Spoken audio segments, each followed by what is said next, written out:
తెలిసి ఇప్పుడు నేను ఇంతవరకు చాలా మంది ఇంటర్వ్యూ చేశానండి, కానీ దిలీప్ కుమార్ గారికి కేసీఆర్ దగ్గర ఉన్న సన్నిహిత్యం చూస్తా ఉంటే నాకు తెలిసి ఆయన మొత్తం విషయాలు మీకు తెలుసు.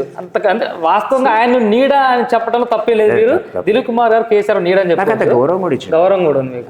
గౌరవం కూడా ఇచ్చాడు. ఎవ్వరు ఆయన ఆఫీస్కి 1 రోజు 2 రోజులు నెలకు వచ్చాడు. 28 రోజులు ఎప్పుడైనా పోయింటికి కలుసుడే కష్టం. నీకు అపాయింట్మెంట్ దొరకదు. పొరపాటున దొరికింది అనుకో, నీకు అంతే నేచర్ది క్యారెక్టర్. ఏం సంగతి అంటే నీకు దిలీప్ తెలుసా హాస్పిటల్ కలు అంటాడు. లేదు దాని మీద దిలీప్ అని రాసి కాగితం పెట్టాడు అంతే. మొత్తం లేబర్ శాఖ నేనే. వర్చువల్లీ 3.5 years ఈ దేశానికి లేబర్ మంత్రి కూడా నేను. ఆ మాట అనడానికి వీల్లేదు కానీ నేను నడిపించిన. ఆయన ముచ్చోడు కాదు.